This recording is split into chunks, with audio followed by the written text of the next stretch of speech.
안녕하세요. 아, 반갑습니다. 네, 안녕하세요. 아, 네. 예. 네. 아우. 오늘 여기 물놀이 개장에서 아, 예. 주변 소음이 좀 많네요. 아, 좋네요. 여기.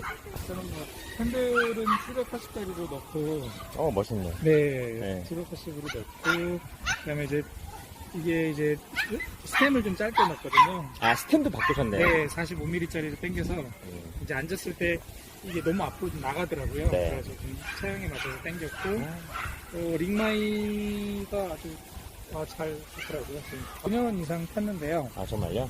네, 기본적으로 백바이크 같은 경우는 이제 전동화되기 이전에 네. 먼저 백바이크를 탔었고, 이제 그전에는 이제 1500W짜리 모터에 네. 30A짜리 이제 배터리 조합해서 음. 이제 유압 브레이크 그 당시에도 이제 적용이 돼 있었죠. 음. 근데 이제 문제는 그 일반 이제 백바이크에다가 전동화를 했을 때 이제 문제는 이제 무게 밸런스가 안 맞더라고요. 네. 예를 들면 이제 센터 드라이브 이제 중앙에 이제 모터가 들어가는 경우는 그래도 좀 배율이 맞는데 네.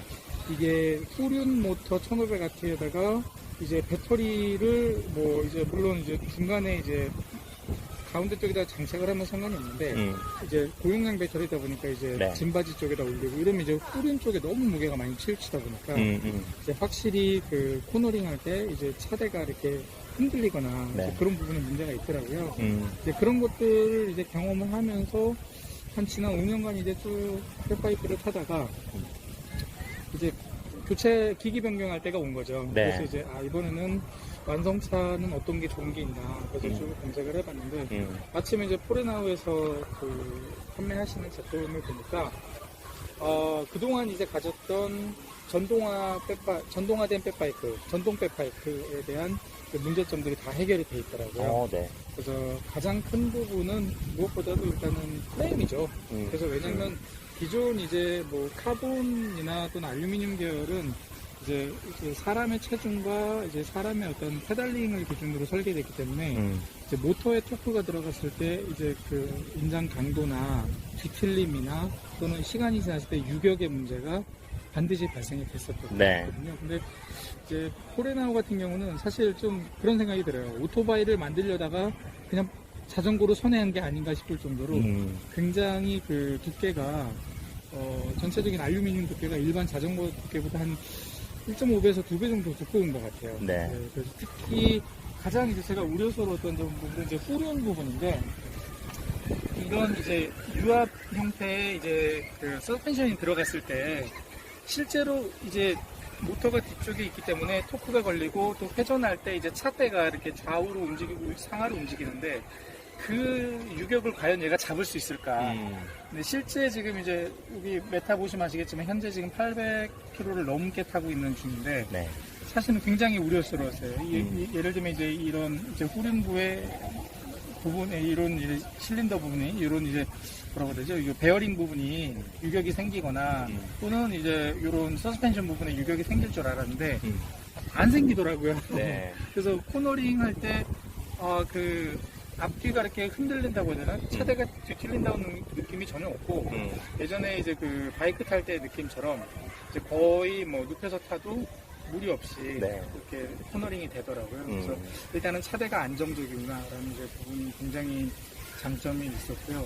그 다음에 이제 뭐 광고에도 나오긴 하지만 이제 브레이크 로터하고 이제 그 유압 브레이크 이제 부분이 이제 캘리퍼 부분이 사실은 이제 거의 뭐 바이크급으로 들어가 있어서 그냥 바이크급으로 들어가 있어서 현재까지 800km 주행하는 동안 내구성이나 제동력에 문제가 안 생기더라고요. 그래서 굉장히 만족스럽고 전륜부 서스펜션도 이제 실제로 보면은 그 MTB 쪽에 들어가는 이제 뭐 에어샥이나 또는 유압식 이제 실린더 계열보다 훨씬 더 두껍게 들어가져서 내구성 부분에서 큰 무리가 없더라고요. 네.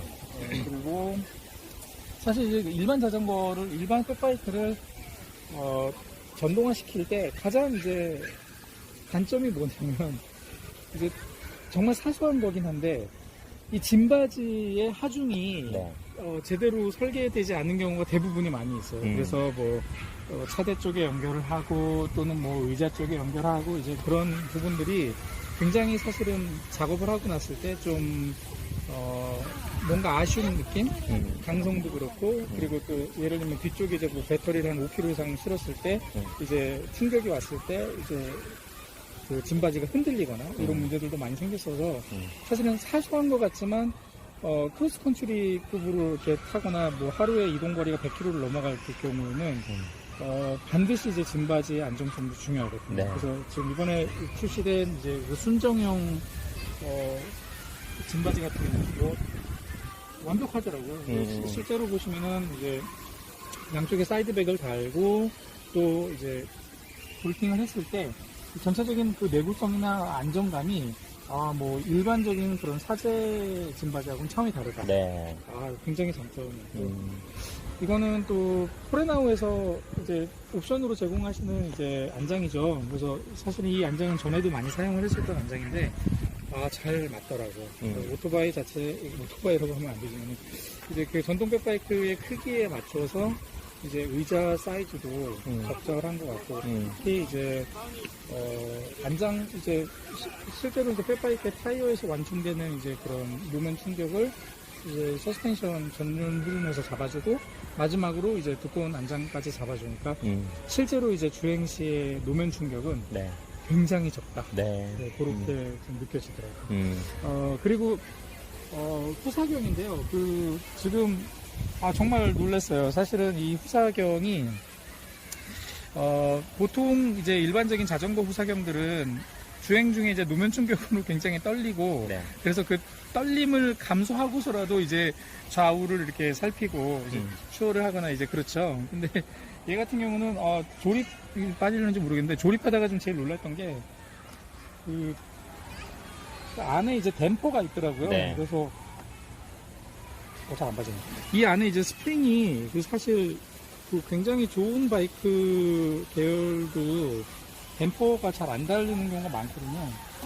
잘 안 빠지네. 네. 이 안에 있어요. 네. 하여튼, 이 안에 이제 그 스프링이 장착이 돼 있어서, 실제로 이제 충격이 많은 이제 그 자갈길 같은 데를 진행을 하는데, 주행하는데, 거울이 안 떨리더라고요. 그래서, 네. 저는 좌우 이렇게 보기 좋았고, 그리고 이제 드물게, 사실은 이제 일반 MTB 유압 브레이크 같은 경우는 보통 이제 오일 탱크 잘 안 들어가죠. 네. 근데 얘 같은 경우는 이제 오일 탱크가 들어가니까, 항상 유압이 이제 그 일정하게 유지된다는 장점, 그런 부분이 있었고, 그리고 뭐, 기타, 이 흙바지. 정말 사소한 것 같지만, 장거리를 장시간 주행할 때, 이 흙바지가 제대로 되지 않았을 때 오는 불편함이 이루 말을 할 수가 없습니다. 네. 왜냐면, 이게 전면에서 튀어오르는 흙이 어디까지 튀어오르냐면 얼굴까지 튀어오르거든요. 근데 지금 이제 이 포레나우에서 나온 이 모델 같은 경우는 흙바지가 거의 그 마지막 마무리를 이렇게 약간 날개형으로 처마 형태로 해서 실제로 튀어오르는 부분을 거의 다 잡아줬어요. 네네네. 사실 큰 문제가 없었어요. 그리고 뒤쪽에 이제 흙바지 같은 경우도 굉장히 길게 잘 빼주셔서 여기도 마찬가지로 이제 후림부도 이제 이런 처마 형태로 해서 흙이 거의 튀지 않게 잘 설계가 돼 있었고 타이어 이거 캔다로 교체하실 때 네. 뭐 이렇게 뭐 일격 간극이나 이런 거는 문제는 없어요. 그렇죠. 사실은 이제 굉장히 좀 고민스러웠어요. 네. 저는 4.5인치 캔다 타이어를 굉장히 좋아하는 사람 중에 하나인데 과연 어느 정도의 문제가 생길지 좀 봤는데 여기 보시게 되면 이제 요 간격이 사실은 제일 핵심이거든요. 이제 그 서스펜션하고 이제 타이어 간격 사이가 지금 보시면 거의 뭐 한 3mm에서 5mm 사이 정도밖에 안 네. 뜨잖아요. 네. 이 오른쪽은 좀 여유가 있는데 네. 아마 타이어 맥시멈이 4.5인치 같아요. 여기서 4.8인치로 가면 아무래도 서스펜션하고 샥하고 이제 전면 샥하고 이제 전륜부 샥하고 이제 간섭이 생기지 않을까? 네. 그게 좀 우려가 되죠. 음. 근데 그 외에는 뭐 하여튼 4.5인치까지는 최대로 가용할 수 있는 사이즈가 나오고 그 다음에 이제 바이크 이제 또 특징은 이제 중요한 건 이제 굉장히 꼼꼼하게 잘 해놓으셨던 부분들이 이제 이런 주행 시에 발생되는 이제 브레이크 등하고 그 다음에 이제 귀엽지만 작지만 그래도 그 방향 신호가 가능하다라는 부분. 아마 이 부분은 이제 향후에 짐바지를 다실 경우에는 아마 이제 신호 부분 이제 등을 좀 후륜부로 빼서 짐바지 뒤쪽에 장착이 또 가능하게 또 다 세팅이 돼 있더라고요. 네. 그래서 볼팅하는 큰 무리는 없어갖고 케이블 작업만 조금 하면 얼마든지 뒤로 뺄 수 있는데 제일 좀 감동이었던 게 뭐냐면 사실은 이제 이 짐바지에 보시면 작업이 돼 있어요. 이 네. 뒤쪽에 보시면 요런 부분 사실은 정말 이 작은 요 부분이죠. 여기 보시게 되면 이게 케이블 정리하는 홀이거든요. 네, 그렇죠. 그래서 이 말은 뭐냐면 이제 실제로는 그 브레이크 등을 뒤쪽으로 뺄 경우에 선이 이제 배선을 요 기둥을 따라서 올라와서 케이블 타이로 해서 이제 여기로 장착하라고 그렇죠. 예, 굉장히 섬세하게 잘 만들어 놓았더라고요. 그래서 네. 이 부분이 되게 배려 있게 설계가 된 게 아닌가 그런 생각이 들어서 나중에 옮겨 달 때 좀 기대가 됩니다. 네. 그 외에 이제 뭐 간단하게 이제 튜닝이 들어간 부분은 이제 핸들 간격을 좀 넓혔죠. 그래서 뭐 어떤 데를 찾아보니까 이제 자기 키 곱하기 4.4를 하면 이제 핸들 폭이 이제 표준이 나온다. 뭐 이렇게 계산 공식이 있어서 해봤더니 뭐 제 키가 그렇게 큰 편은 아닌데 780mm가 맞다 그러더라고요. 네. 그래서 한번 맞춰봤죠. 그래서 음. 이제 핸들 폭이 넓어지다 보니까 이제 주행 시에 이제 그 조향의 안정감이 조금 네. 더 이제 상승이 된 부분이 있고 음. 스템은 이제 아마 설계를 할 때 이게 독일인들 체형 기준으로 만들었는지 모르겠는데 스템이 한 70mm 정도 네. 앞쪽으로 이렇게 한 17도 정도 기울어진 형태로 그래서 보통 주행 시 약간 다운힐 형태로 이렇게 핸들 조향이 돼 있더라고요. 근데 아마 한국인들 같은 경우는 허리를 좀 펴고 타시는 걸 좋아하실 것 같아서 저 같은 경우는 이제 45mm에 이제 상향 각도 7도 정도로 스템을 좀 짧게 달아봤어요. 네. 그랬더니 이제 일반적인 그 산악자전거 이제 그 다운힐 할 때 이제 나오는 각도 정도로 좀 허리를 펴고 탈 수 있는 편안한 각도가 잘 돼. 그래서 자전거 특징이 굉장히 튜닝을 잘 먹는다. 네. 그 상당히 장점인 부분인 것 같아요. 타이어 보니까 막 흙이 좀 튄 것 같은데 네. 어디 뭐 실제 산도 탔었나요? 그렇죠. 그 사실은 이제 그 주행하는 데가 이제 사실은 뭐 다양한 곳이죠. 일반 자전거 길뿐만 아니라 네. 탄천 또 그다음에 이제 진행하다 보면 이제 뭐 임도 같은 데도 다니기 때문에 이제 아무래도 타이어의 폭도 중요하고 타이어의 이제 요철도 중요해서 이제 캔들 타이어로 이렇게 다녀봤는데 뭐 전초인 것 같아요. 그 포장도로 비포장도로 다니는 데 있어서 전혀 문제가 없었고 지금 700에서 800km면은 솔직히 주행 네, 엄청 주행- 많이 다니신 건데 그렇죠. 주행 거리를 보시게 되면 지금 864km 탔네요. 그렇죠. 이게 구매한 지 지금 얼마 됐죠? 한 달 조금 그렇죠. 한 달 조금 됐네요. 이제 한 달 만에 864km면 굉장히 많이 탄 건데 뭐 트러블이나 문제점은 없으신가요? 그렇죠. 이게 사실은 그 장거리를 굉장히 많이 타기 때문에 좀 걱정스러운 부분이 있었어요. 예를 들면 모터의 내구성이라던가 배터리의 어떤 뭐 라이프 사이클이나 이런 것들이 좀 걱정이 됐었는데 네. 전혀 문제가 없더라고요. 네. 제가 제일 놀랐던 게 이 전장 부분이 굉장히 안정적이라는 거예요. 특히 스로틀을 당겼을 때 가속되는 부분이 감성이 있는 것 같아요. 네. 그래서 굉장히 부드럽게 가속이 되고 아주 굉장히 얌전한 듯 출발하는데 이제 예를 들면 뭐 기어 단수가 예를 들면 이제 1단, 2단, 3단, 4단, 5단으로 기본적으로 세팅이 되어 있는데 4단 정도, 그러니까 3단까지는 어떻게 보면 약간 아가씨 같은 느낌으로 탈 수 있어요. 한 28km 정도 이렇게 부드럽게 탈 수 있고 가속도 부드러운데 4단이 딱 올라가는 순간 갑자기 얘가 야생마로 변신하더라고요. 뒤에서 테슬라의 가속 소리가 나는 것처럼 그 소리가 근데 굉장히 감성이 있더라고요. 네. 뭐랄까 그냥 일반 생 모터 소리가 아니라 굉장히 그 우웅하는 그 약간 우주선 달려나가는 느낌? 그런 감성이 있어서 굉장히 좀 감동이 있었고요. 그리고 기어 변속 네. 정말 사소하지만 뭐 예를 들면 요즘 뭐 MTB들 같은 경우는 뭐 28단, 뭐 30단, 뭐 27단, 30단 이렇게 막 올라가잖아요. 사실 전기 자전거 같은 경우는 그렇게 필요가 없는 이유가 기본적으로 이제 모터에서 대부분의 이제 토크를 제공을 하고 있지만 중요한 건 배터리가 없을 때 과연 이 자전거를 그러면 인력으로 끌고 얼마나 달릴 수 있는가 이제 이 문제가 생겨서 사실은 좀 굉장히 저도 그 부분이 우려스러워서는 무게가 무게인 만큼 이제 이걸 과연 인력으로 다닐 수 있는가.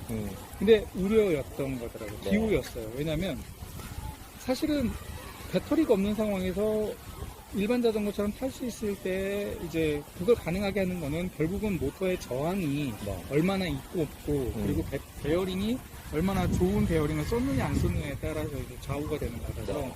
이제 주행을 해봤죠. 그래서 배터리 없이 실제로 한번 이제 일반 자전거처럼 운영을 해봤는데 잘 나가요. 네. 정말로 잘 나가고 이거는 그 전동 자전거라는 느낌이 안 들 정도로 예를 들면 이제 지금 현재 1단님이 이제 가장 그 대기어를 이제 뒤쪽에 잡고 네. 달리는데 이렇게 탈 경우에는 웬만한 일반적인 자전거 타는 것보다도 더 매끄럽게 잘 나가고 마찬가지로 이제 7단 정도를 쭉 고속기어로 넣으시게 될 경우에도 이제 그 MTB 탈 때의 일반 밟는 속도를 걸었을 때 한 25km에서 27km 정도까지는 무난하게 나가요. 네.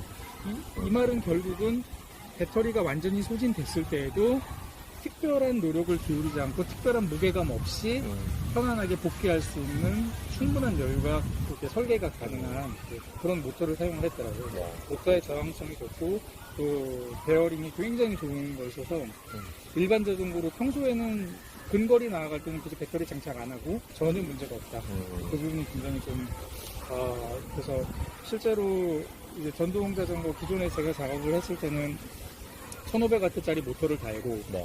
거기에 또 배터리를 30A짜리를 올리고 마찬가지로 이제 사이드백을 달아서 이제 여러 가지 공구도 싣고 이제 이러고 이제 장거리를 이제 뛴 적이 있었는데 마지막 한 20km 지점에서 이제 배터리가 앵고 났죠. 네. 배터리가 없는 상황에서 정말로 군가를 부르면서 집에 복귀해야 됐던 상황. 정말 너무 힘들었었어요. 근데 현재 이 자전거 같으면 20km 정도도 뭐 무난할 정도로 그냥 일반 자전거 타듯이 천천히 달려도 전혀 기어비나 이런 부분들이 너무 섬세하게 잘 설계가 돼서 어렵지 않을 것 같아요. 네. 굉장히 만족스럽고 추가적으로 또 튜닝이 들어가면 이제 사실 자전거를 타면 가장 좀 골치 아픈 게 휴대폰이잖아요. 그래서 휴대폰을 어디다가 댈까 생각을 해봤는데 딱 고정을 한 건가요? 네, 붙인 건가요? 사실은 이제 이거는 이제 3D 프린팅으로 실제로 작업을 해봤어요. 그래서 이제 가로 60에 이제 세로 110mm 정도 해서 직접 출력하신 거예요? 네, 직접 와. 설계를 해서 출력을 해서 이제 달았는데 사실은 이제 원래는 스템에다가 다는 이제 브라켓이에요. 네. 근데 스템 쪽에 이제 아무래도 그 컨트롤러가 있다 보니까 이제 앞쪽에 달면 너무 길어 보이고 또 옆으로 돌리자니 또 좀 활용도가 좀 떨어지고 그래서 어떻게 고민을 하다가 봤는데 이 자전거의 좀 특별한 부분이 무엇인가 하냐면 배터리를 넣고 나면 이 부분이 마치 오토바이처럼 그 여유 공간이 생겨요. 네. 그래서 이 공간을 사실은 어떻게 활용하면 좋을까. 이제 그래서 처음에는 이런 형태의 이제 뭐 핸드폰 케이스를 부직포로 붙이면 되지 않을까. 근데 뭐 요즘 휴대폰이 100만 원이 넘어가는데 주행 중에 탈착하면 또 문제가 되잖아요. 네. 그래서 이제 3D 프린팅으로 설계를 해서 근데 이제 여기를 붙이면 나중에 배터리 충전은 어떻게? 배터리 같이 떠야 돼요? 예, 같이 그냥 전혀 문제 없어요. 그 열쇠 열어서 네. 마찬가지로 그냥 잡아서 당기면 되고 네. 뭐 전혀 문제가 없어요. 이게 간섭이 없도록 이제 설계를 했고 네. 이제 실제로 장착을 하면 이런 형태가 돼서 주행 중에 이제 간단한 조작, 뭐 예를 들면 이렇게 뭐 휴대폰을 넣고 닫고 그다음에 뭐 터치를 하고 네. 이건 이제 전혀 문제가 없고 그리고 이제 시야의 어떤 이제 전방 시야 쪽에 굳이 이렇게 많은 장치가 안 들려서 좀 깔끔한 디자인을 유지할 수 있다는 거 그리고 이제 이 부분이 이제 공간이 남기 때문에 네. 이제 활용도가 좀 좋아져서 좋은 것 같아요. 이렇게 사용하면은 무리가 없을 것 같고 그리고 페달 같은 경우 이제 이 자전거의 특징은 이제 전면에 굉장히 큰 배터리가 들어갔기 때문에 이 폭이 사실은 일반 자전거랑은 좀 다르죠. 네. 일반 자전거는 이제 보통 봉 타입의 이제 그런 프레임인데 이제 이런 폭이 있다 보니까 사실은 뭐 약간 그 허벅지가 굵으신 분들은 좀 다리가 넓어질 확률이 있죠. 저도 약간 그런 비슷한 케이스인데 이제 그럴 경우에는 뭐 특별한 튜닝은 아니지만 이제 여기 페달 아래쪽에 보시면 이제 여기 연장 키트가 있죠. 그래서 요거 한 20mm 정도의 그 페달 연장 킷을 달면 충분한 페달 간격이 생겨서 이제 앉아서 이제 페달링을 할 때 무리가 없죠. 다리가 이것도 페달이 더 튀어나오는 거네요. 그렇죠. 네. 한 20mm 정도만 조금만 빼주시면은 네. 굉장히 아주 탁월한 어떤 페달링이 가능한 네, 네. 토크도 잘 들어가고 무릎에 무리도 없고 그런 장점이 조금 들어가죠. 뭐 마지막으로 여전히 이제 그 가장 참 섬세하게 설계가 됐다고 생각하는 게 정말 별거 아니지만 이런 스탠드 일반 자전거를 만일에 펫바이크로 만들거나 또는 이제 시중에 나오는 이제 저가형 펫바이크 같은 경우는 보통 대부분은 이제 일반 자전거용 그 스탠드를 사용을 하죠. 대부분은 한 서너 달 쓰고 나면 굉장히 많이 기울어져 있고 휘어지거나 그렇죠. 왜 그러냐면 이 부분이죠. 사실은 이 그 프레임의 이제 그 마운트 부분인데 네. 이 부분이 너무 얇죠. 일반적인 제품들 같은 경우는. 그리고 용접도 굉장히 좀 취약하고. 근데 지금 보시면 뭐 사실은 뭐 이런 형태의 구조라면 사실상 문제 없고. 그리고 거의 그리고 제일 중요한 부분이죠. 일반 자전거를 펫바이크로 전환하거나 또는 저가형 펫바이크의 문제점은 뭐냐면 그 모터 축이 모터 축의 토크를 고려하지 않고 설계하기 때문에 예를 들면 이제 이런 이제 알루미늄 그 프레임의 이런 두께가 굉장히 얇죠. 보통 한 3mm 정도 사용을 하는데 이러면 시간이 지나면 지날수록 모터 토크 때문에 이제 모터 고정부가 굉장히 변형이 되고 많이 망가지고 결국은 이제 바퀴가 주행 중에 이탈하는 문제가 생기죠. 이제 이런 부분들을 얼마나 이제 신경을 썼는지 많이 봤는데 뭐 사실 이 정도 두께면 거의 5mm 가깝죠. 이 정도 두께면 사실상 뭐 웬만한 토크는 제가 볼 때는 여기 750W 모터보다도 뭐 1500W를 달든 2000W를 달아도 전혀 내구성에 문제가 없는 형태로 설계가 됐다고 생각이 되고요. 네. 뭐 하여튼 완성판인 것. 그리고 이 자전거의 이제 가장 이거는 이제 자전거를 좀 많이 타시는 분들도 자전거를 어떻게 관리를 해야 되는가에 대한 관점이 좀 있으신 분들은 유심 있게 보시는데 이 휠이에요, 휠. 네. 정말 펫바이크의 휠을 청소하는 건 정말 각고의 노력이 필요해요. 왜냐면 포크 형태일 경우는 그 포크 사이사이에 들어가는 물때, 먼지, 또 녹슬면은 또 이제 그런 녹 제거 이게 너무 많은 노력이 필요하더라고요. 근데 그 부분 때문에 사실은 어떤 휠을 사용하느냐 이제 봤는데 이런 이제 통짜 휠, 알루미늄 통짜 휠 너무 마음에 들어요. 왜냐면 물 세척하기도 쉽고 네. 나중에는 뭐 물티슈를 쓱 닦아도 되고 뭐 그다음에 포크가 별로 없잖아요. 뭐 어차피 안에 이제 다섯 군데 펼쳐 둬서 쓱쓱 닦으면은 잘 청소가 되고 그래서 유지 보수 관리하기 너무 쉽다는 거예요. 네. 이건 진짜 앞으로 휠은 다 이런 형태로 바뀌지 않을까 그런 생각이 좀 들어요. 네. 물론 이제 약간 옛날 그 올드 바이크처럼 어떤 포크 형태를 좋아하시는 분들도 계시겠지만 예를 들면 뭐 전원쪽에 사시는 분들이 잔디밭 감성으로 깔았다가 자갈로 덮으시는 것처럼 이거는 정말로 유지보수 해보면 이런 휠이 다 정답이라는 거는 누구나 다 이제 알게 되는 거죠. 그리고 이 흙바지 같은 경우도 사실은 플라스틱 재질이에요. 그래서 어떤 분들은 뭐 플라스틱 재질이 별로 안 좋지 않냐는데 절대 그렇지 않아요. 왜냐면은 펫바이크 같은 경우는 이제 주행 중에 노면에서 튀어오르는 돌들이 굉장히 많고 그러기 때문에 이게 양철로 돼 있으면 탕탕탕탕 티딩티딩 그렇죠. 이런 소리가 많이 나고 비가 많이 오고 그러면 이제 부식이 돼요. 그러기 시작하면은 굉장히 나중에 가면 나사까지 다 녹이 슬고 막 분해도 안 되고 막 이러는데 차라리 플라스틱이 훨씬 더 오래 사용할 수 있고 문제가 없을 것 같다는 생각이 많이 들더라고요. 그리고 뭐 시중에 나오는 이런 일반적인 그런 범용 흙바지랑 다른 게 보시면 이게 전용이에요. 그래서 아래쪽에 이제 볼팅하는 부분, 또 중간에 한번 볼팅하고 그 다음에 이제 뒤쪽에 보시면 이제 최종적으로 이제 고정하는 이제 활까지 다 있죠.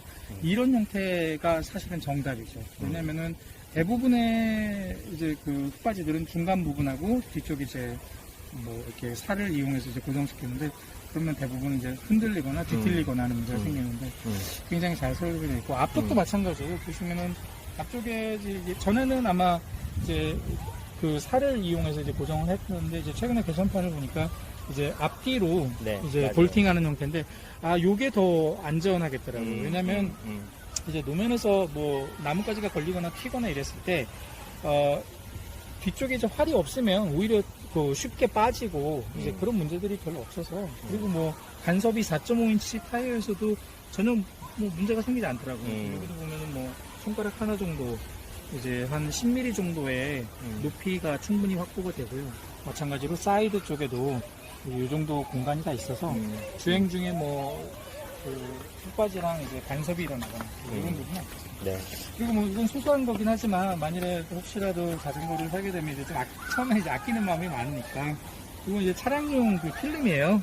덧붙이셨네요. 차량용 카본 필름인데, 음. 요 굳이 비싸게 뭐 자전거용 안 하더라도 차량용 카본 필름 좀 집에 혹시 남는 게 있거나 뭐 구할 수 있으면 이런 걸로 이렇게 한번 좀 둘러주시면 이제 나중에 주차, 특히 자전거 이렇게 보관소에 주차할 때 뭐 이렇게 옆에 이렇게 걸리거나 이제 이런 그런 부분들을 좀 방지할 수 있겠죠. 네. 네, 그 정도가 되겠네요. 그래서 전반적으로 자전거가 굉장히 직관적으로 잘 만들어졌다는 생각이 들고 이런 형태, 이 정도의 이제 내구성과 강도를 확보하면서도 아까 말씀드렸던 것처럼 매뉴얼로 페달링을 했을 때, 수동 페달링을 했을 때 주행감을, 그 정도로 부드러운 주행감을 선사할 수 있다.